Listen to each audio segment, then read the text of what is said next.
Right. Welcome back to the last session of our talk. And this is where I address the questions that were forwarded to me. And we'll get on with them right about now. All right. So the first question is what is it that you like the most about mathematics? So I'd probably say the sense of beauty that one often experiences when they are studying a certain body of mathematics, a certain piece of mathematics. And I'd also say the weird mixture of creativity and objectivity. I'd wager that in many other avenues or areas of pursuit out there, it's usually either or, but somehow mathematics, whilst being absolutely objective, also allows a very high degree of creativity in it. I'm not particularly well versed in sort of a philosophical language, so this might be a very highly contested point, and I would be very much interested in hearing your thoughts on my claim here. And lastly, I would also say the universality of mathematics, and universality sort of very loosely or broadly uh, defined. Universality in terms of time, universality in terms of the fact that mathematics seems to pervade through different cultures and societies. It somehow is still more or less the same mathematics across cultures and societies. And also universality now in more practical matters in terms of, or in the sense that it underlies most of our modern developments and technologies. It would be very, very hard to find some type of modern or recent uh, technological development whose sort of fundamental or underlying principles cannot be grounded in some piece of mathematics, um, ultimately. All right. And second question, what was my favorite topic as an undergrad? Hmm. So I'd probably say analysis in general. And so this would include all modules of real analysis and complex analysis, measure and probability theory, as well as analytic number theory. So anything that had a huge analytical component to it was usually one of the topics or subjects I would enjoy the most, I suppose. I can only hope that my algebra professors will not watch this part of the talk. But yeah. All right, you'll notice that I skipped question 3 and went straight to question 4.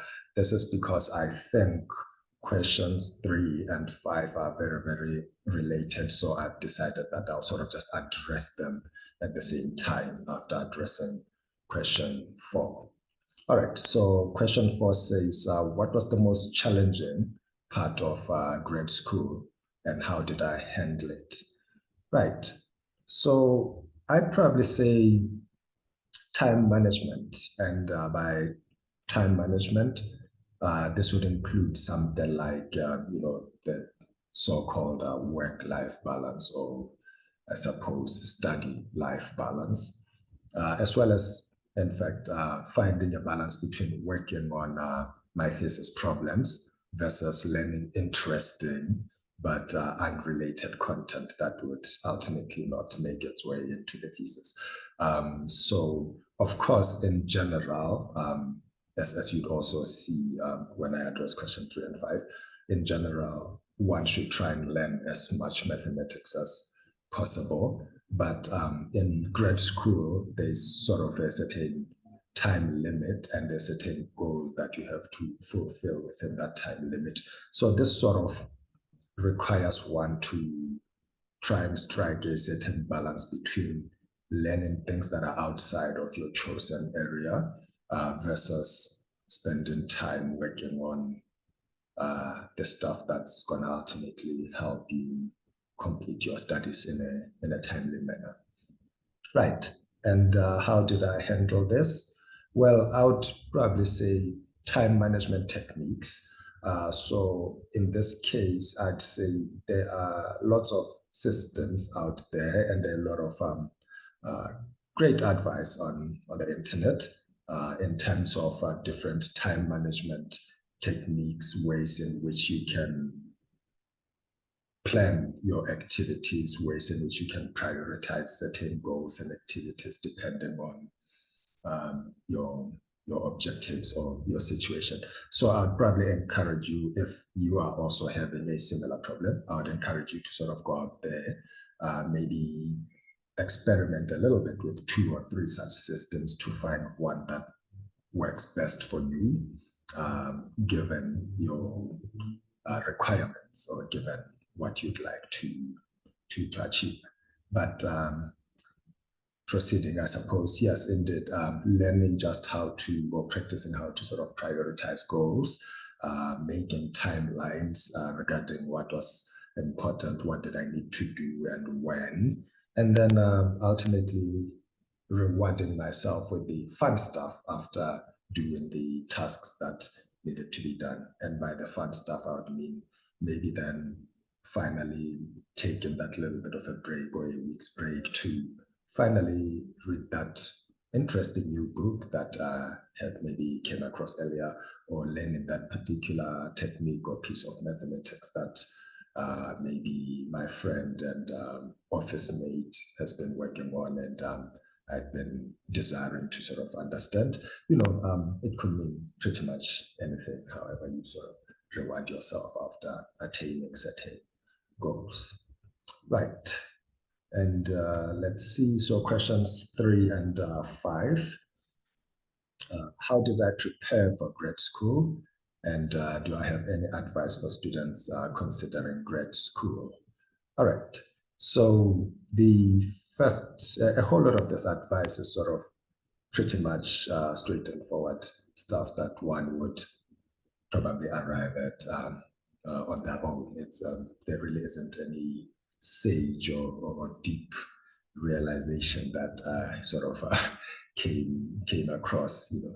So the first and very most obvious advice would be to do the actual work itself. And what I mean by this is, throughout your undergrad studies, try to gain a thorough understanding of as much of the material that you are encountering as possible. And for that, I would also say try and consult different sources to get other perspectives. This could be books. Nowadays, almost every undergrad topic you'd cover in your math major is probably covered multiple times on platforms such as YouTube as well. So indeed, you could always find different sources, different so that you gain different perspectives. And yeah, oftentimes it only takes a quick change in perspective for something you've been struggling with to sort of finally make sense, to finally click and come together. So as and when you have time to consult other sources, I would encourage you to do that. The ultimate goal being for you to take as much as you can from the courses or modules that you are going through. And I would also say talk to profs and graduate students. So ask questions about their graduate experiences, graduate school experiences, ask questions about grad school, what strategies and tips do they have, and pretty much any other advice that they could share with you. Just sort of try and strike nice, laid back conversations, and yeah. And more practical advice, I would also say, to sort of get your hands dirty, I would also say try and participate in programs that are geared towards introducing undergrads to research mathematics. I think one of the usual shocks that we encounter a lot upon moving to graduate school after completing undergrad is sort of the sudden change in the approach to mathematics, moving from sort of this nice curated crystallized form of mathematics and now moving towards something that's a bit more fluid, research oriented, where there's no obvious and quick answer or ready material to sort of consult in order to get a clue or hint on how to address a particular problem. So to sort of maybe smoothen that or journey, or to sort of build that bridge, it would be nice to sort of at least get a taste of what research mathematics is about while still at undergrad level. So how can one do this? Well, I think in North America there are REUs, and these are very, very good programs. And in fact, the Fields Institute itself does have something of this sort as well. So I would encourage you to go and check out the Fields undergrad programs that are there. And besides just REUs, once again, you should also approach your professors. Many times, professors also have certain projects that are tailored towards undergraduate research. And even if they don't explicitly have those on their web pages, I think many professors will be eager to sort of quickly find a problem that could be tailored towards undergraduate research, and then you could sort of start working on that, to sort of get a feel for research mathematics. And I think that's one of the things that would greatly prepare you for grad school. What else? So yeah, attend talks, workshops, and conferences if and when possible. Take notes if this is a talk in some area or some concept that you like or would like to understand further or you are interested in. And as a follow-up, also indeed do have a conversation with the speakers when possible, of course. And just attend the talks, and it shouldn't really matter that much whether you'll understand a lot of what's going on there. It gets better with time, and even at this point, none of us is guaranteed to understand everything that happens in any particular talk to begin with. So it gets better with time, but yeah, correct. Let's see. So that was sort of the more specific type of practical advice, I guess, that could sort of be implemented more directly or immediately. But I also have what that sort of deep general or soft advice, which is pretty much enjoy the journey and be prepared with yourself.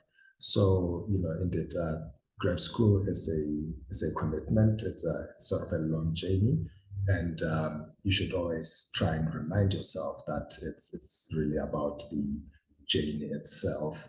And mathematics in particular is sort of a very intellectually demanding endeavor. So not everything is going to come easy, and so you should try and be very patient with yourself and indeed implement one of the other advices we talked about, the consult different resources. And some things just do take the time that they need to take in order to start making sense. You often need to read a certain body of mathematics a couple of times throughout a certain period of time until it sort of starts making sense. And the more you sort of remember that, the lesser frustrated you are going to be with yourself. And then I would also say, and this should of course be taken with a pinch of salt, do not deliberately limit yourself to just one sub area or one area of interest. Of course, I mean, once again, this ties down to one of the other points we mentioned earlier, that I guess context here is very important. There are, of course, time limitations that require you to sort of indeed hyper focus on one or two things that need to be done. But other than that, if and when you also do have the time or opportunity to learn about other areas, especially areas that are sort of peripheral to yours, I would encourage you to do so. So be curious about what's going on in other related areas or areas sort of parallel to uh, that of your interest. And as a follow up to that, by so doing, you learn more techniques, which of course is always the desirable thing. You learn more methods and you gain a deeper or broader perspective of the general mathematical landscape. And of course, all of these are excellent points. And indeed, I suppose this is pretty much what we're all aspiring to do as mathematicians. All right, so I suppose this is it for now, but I would very much enjoy it if you reach out, if you have any questions, if you need any other advice, or if you need me to expand on any of the things that I talked about in any of the three parts of our talk. And indeed, you can find my contact details either online or directly through Professor Mani and reach out to me. I'll be more than happy to respond to an email correspondence or even a Zoom call if need be. All right, bye for now. Thank you.